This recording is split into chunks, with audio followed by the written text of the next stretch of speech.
Welcome to the audiobook channel. Here, we bring you a treasure trove of knowledge and entertainment from classic literature to inspiring modern books. We hope to bring you interesting and rewarding experiences, making it easy for you to access knowledge whether you are on the go or relaxing at home. Join us in exploring the world of fascinating stories and valuable lessons through each page of the book. How to Win Friends and Influence People. Part 1.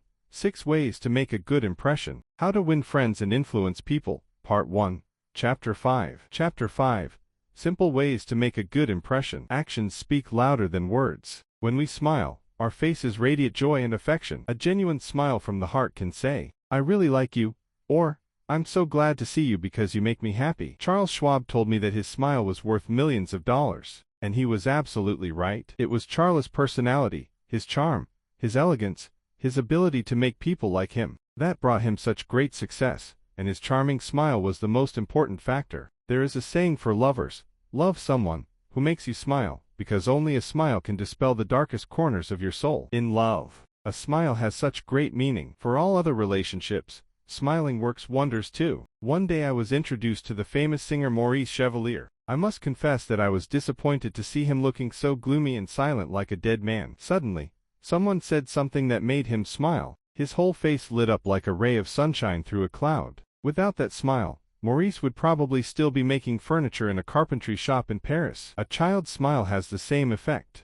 It was a spring day in the waiting room of veterinarian Stephen Ford in Raintown, Missouri. That day, there were many people, eagerly waiting for the doctor to examine their pets. And a young woman came in with a baby of about 9 or 10 months in her arms and a kitten. She sat next to a man who was very upset because he had to wait so long. The child looked up and gave him a bright, innocent smile. Of course, the man smiled back at the child, and his conversation with the child's mother began. Then everyone in the room joined in their story, and the tense, irritated atmosphere suddenly disappeared. Am I talking about a fake, crooked smile? No. Fakeness doesn't fool anyone. A real smile, a smile that warms the heart, comes from the bottom of the heart. It must show interest, a desire to learn about the other person. Psychology professor James Max Foley of the University of Michigan once said, "People who know how to smile are more likely to know how to manage sales effectively, create happiness and raise good children." A smile conveys more messages than a frown. Therefore, encouragement is much more effective than punishment.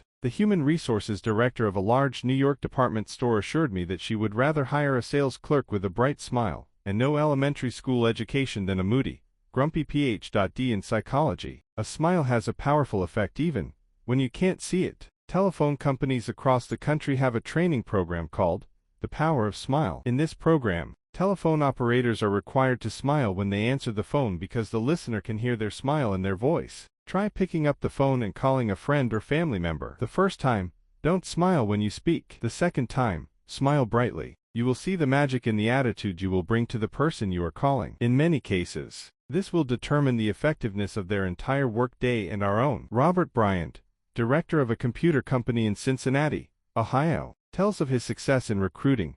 "I was not yet desperate in trying to recruit a Ph.D. in computer science for the company. Finally, I found a young man with ideal qualities, who had just graduated from Ohio University. After our phone conversation, I learned that he had been approached by many other companies, many of which were more prestigious and well-known than mine, and I was excited that he had accepted the offer. After he started working, I asked him why he had chosen us. He paused for a minute and said, 'I think it was because the managers in other companies answered the phone in a cold, business-like tone, which made me feel like it was just a business transaction. Your voice, in particular, sounded like you were having fun, listening to me as if you really wanted me to join your organization, and you could rest assured that I was answering the phone while smiling.'" The chairman of the board of directors of one of the largest rubber companies in the United States told me that, in his experience, people rarely succeed in anything if they are not inspired and happy in their work. This leader does not believe in the saying, "Hard work is the magic key to success." He said,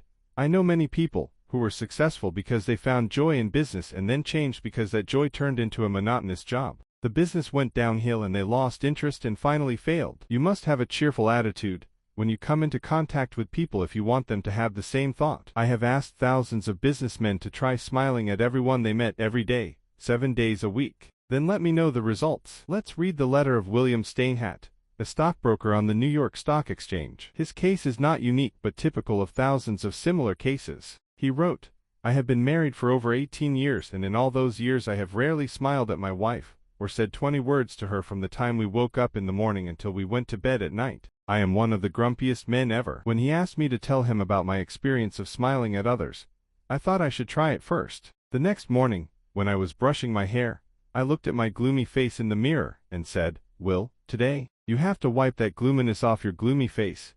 You have to smile, and start right now." When I sat down to breakfast, I smiled and greeted my wife. "Hello, honey." My wife was shocked and stunned. I told her, "That's not all. This will happen often, and I have kept my promise." In the past 2 months, since I learned to smile, I have brought more happiness to my family than in the previous 18 years of living together. When I go to work, I meet the doorman and say, "How are you?" with a smile. When I go to lunch, I smile at the waiter and make sure to tell them a funny joke. I immediately noticed that everyone smiled back at me. I treated customers who came to complain with a friendly attitude, and realized that everything was solved more easily. I understood that smiling every day brought me a lot of money and, more importantly, the true value of happiness. I am cooperating in business with a partner, who is a lovely young man. I was so proud of the results I had just achieved that I told him all about the philosophical meaning I had just learned about human relations. Later, he confessed that, when he first met me, he thought I was a grumpy and difficult person,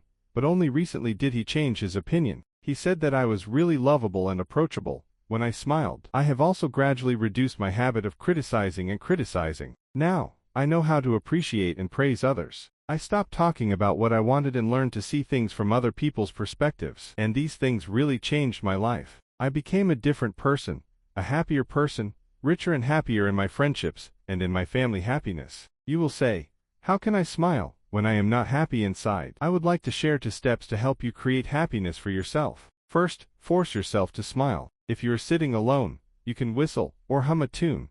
Then the sadness will naturally go away, and you will start to feel lighter. Science has proven that actions and emotions interact with each other by forcing actions to be under the direct control of the will. We can indirectly regulate emotions even though emotions are something that is beyond the control of the will. So, to dispel sadness, the best way is to smile at yourself. It is not the material wealth you possess or your social status that makes you happy or miserable. 2 people can have the same status, do the same job, earn the same money and prestige, but one person can feel miserable, the other person feels happy. Why is there such a strange thing? It is simply because of the attitudes and spirits of those 2 people, different. I have seen many happy faces among poor farmers, who are working hard with primitive tools in the hot tropical sun, and I have also seen disappointed and miserable faces in luxurious, modern offices inside skyscrapers in New York, Chicago or Los Angeles. Shakespeare said, "There is no thing, phenomenon or circumstance, that is good or bad,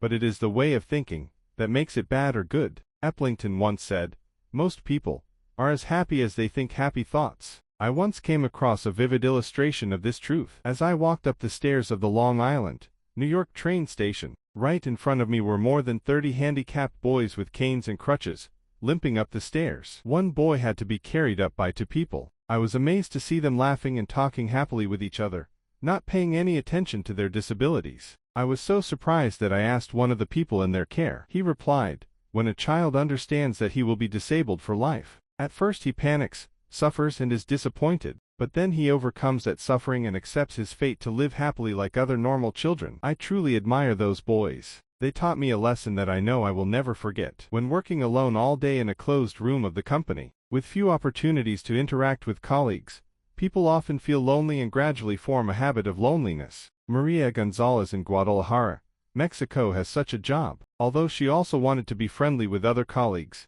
every time she walked through the lobby and heard people talking and laughing, she just shyly looked away. After a few weeks of feeling lonely, she told herself, "Hey Maria, you can't expect your colleagues to come to you. You have to take the initiative to meet them." Then, when she walked to another corner of the company, she smiled brightly at the people she met and asked, "How are you today?" The results came immediately. Smiles and greetings were returned. The whole office corridor seemed happier. The relationship with colleagues improved, work suddenly became lighter and more comfortable, and she felt that life was really interesting. Here is the advice of the philosopher Elbrus Harper: whenever you go out, hold your head high, breathe deeply, let the sun shine, greet your friends with a smile, and give your soul to others in a handshake. Do not fear being misunderstood, and do not waste time thinking of enemies. Focus on what you want to do. Don't give up, and you will go straight to your destination. Think about the great and noble things you want to do in life. As the days go by, you will naturally grasp the necessary opportunities to fulfill your wishes. Just like the silkworm, once it has spun its silk, it will work tirelessly until the last thread. Visualize the image of a passionate talent, who is useful to society that you aspire to become. Nurture this image in your mind, and gradually, you will see yourself becoming that special person. Thinking is the key.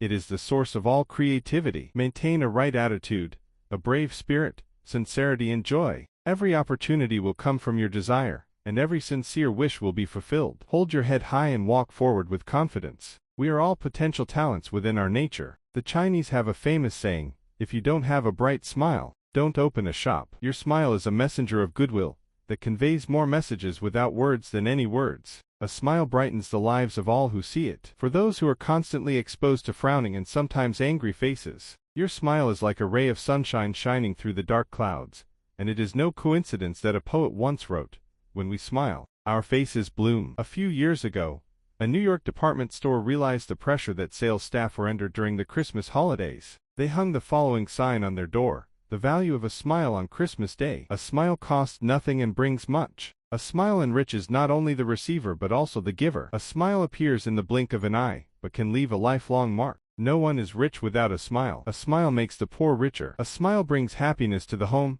inspiration and goodwill in business, and warms the friendships. A smile is rest for the weary, light for the discouraged, sunshine for the sad, and the best antidote to doubt, worry, and fear. A smile cannot be bought, begged, borrowed, or stolen because it is only valuable when people give it to each other. And if in your last minute of shopping, some of our staff are too tired to smile at you, would you be generous enough to give them one of your own? Because no one needs a smile as much as the person who has no more to give. Don't forget to smile in life. Your smile brings happiness to those around you, and therefore brings happiness to yourself. Smile at each other even if it is someone you don't know. That smile will shine into the hidden corners of the soul, and brighten up even the darkest places. Principle 5. Smile. Thank you for following and supporting our channel. Your companionship is a great motivation for us to continue creating quality and useful content. Don't forget to subscribe to the channel so you won't miss our latest videos. Please click the subscribe button and turn on notifications to stay updated with interesting news and videos from us. Thank you very much.